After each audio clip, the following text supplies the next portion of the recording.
Good evening, book lovers. Welcome to Cath-Lit Live, the not so live episode of Cath-Lit Live.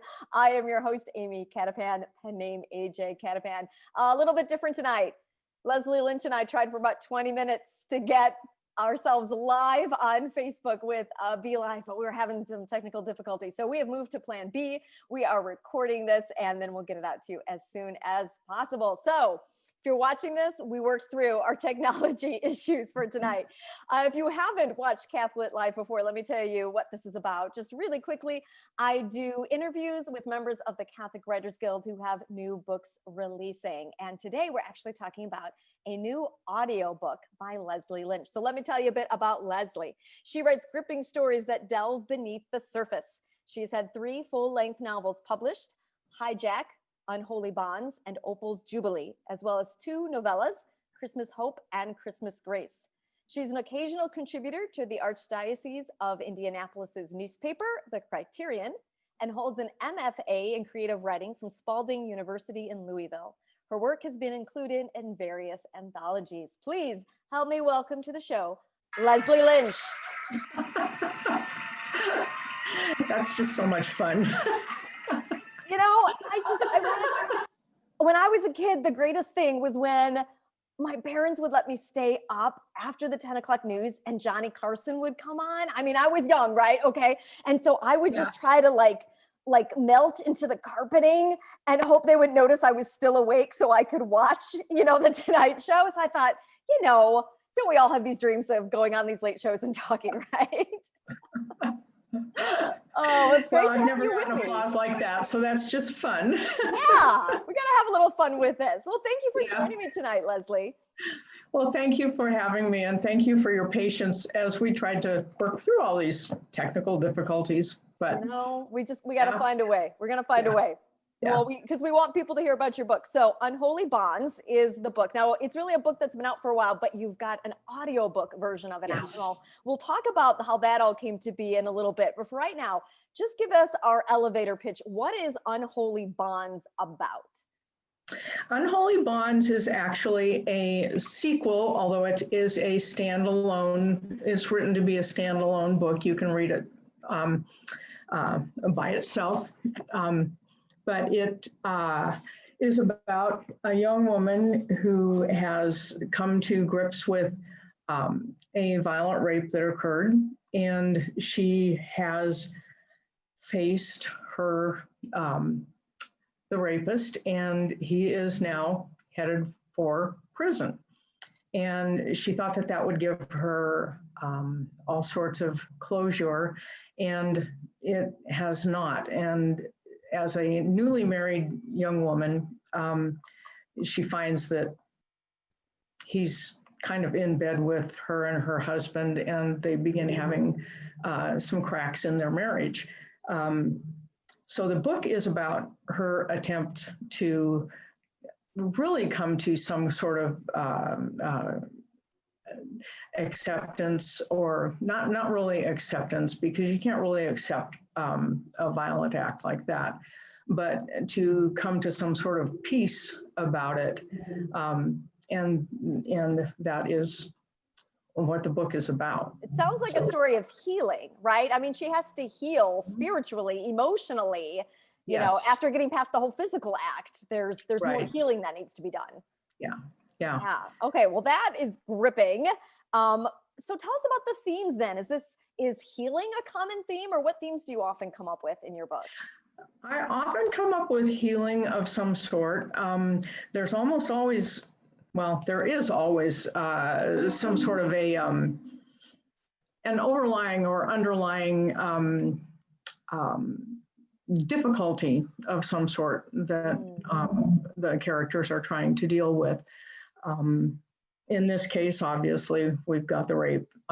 In Opal's Jubilee, she's dealing with being out of prison after being in prison for killing an abusive husband. The novellas have their own issues, but they're not quite as heavy and dark as the 3 novels are. I became real interested years and years ago in the whole idea of restorative justice and the South Africa Truth and Reconciliation Commission. It was just a really fascinating thing for me to listen to and read about when people were,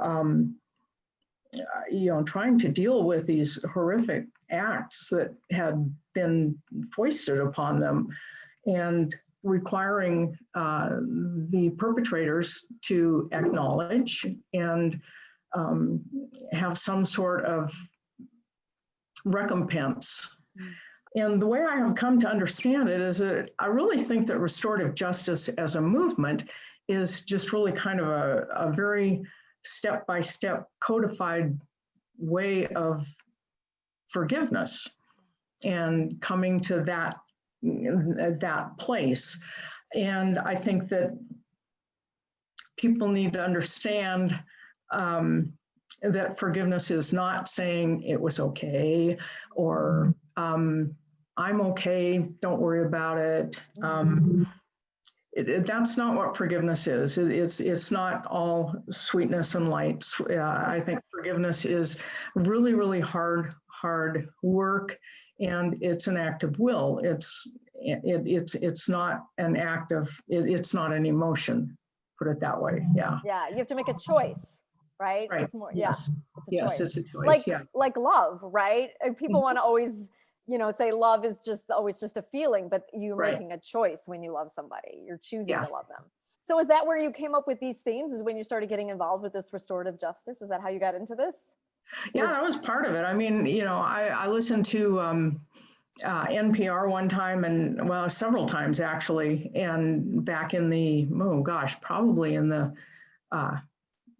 80s or 90s. Listened to some really, really fascinating stories and I also watched a documentary made up in Pennsylvania about 4 inmates who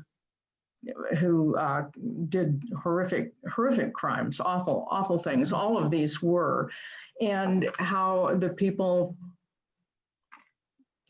discovered that there was no closure. There was no, just because somebody goes to prison doesn't make it all right. That doesn't fix anything. And, I've taken a lot of my ideas from the headlines where, there might be a murder or, again, terrible, awful things. And the headline in the paper is, I wish they would rot in hell. And yet, even when somebody goes as far as being executed by the state, that doesn't always bring the closure and the peace that people wish they would find. So that is where, it's been a lifetime of reading and listening and being touched by these things that has gotten me to a spot where that seems to be where I go to write. Well, let's talk about the audiobook version now, because this is the new thing. So tell us about, how'd you find your narrator, or what was that process like? Okay, that was a lot of fun. I have another author friend who lives nearby, maybe 20, 30 miles away, and we meet for coffee periodically.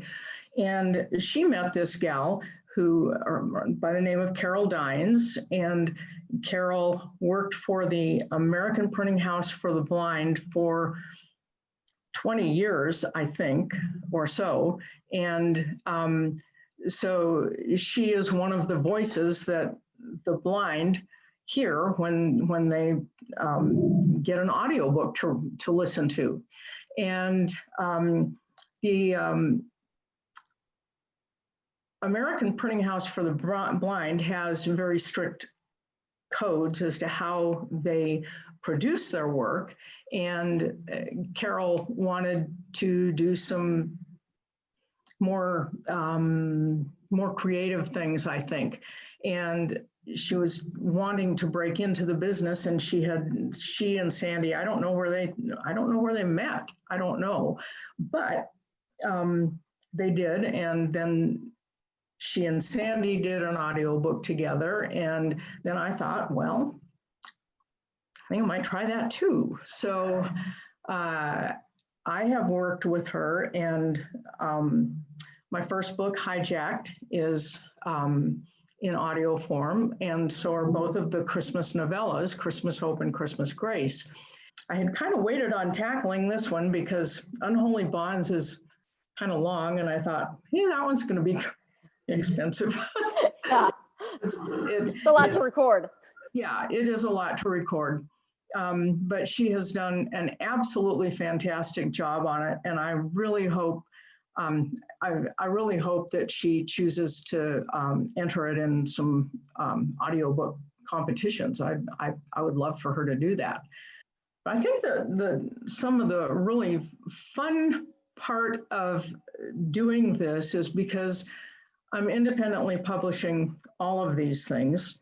And so rather than doing the ACX route or some of the other producers where you go and you audition readers, narrators, I decided to just work with Carol.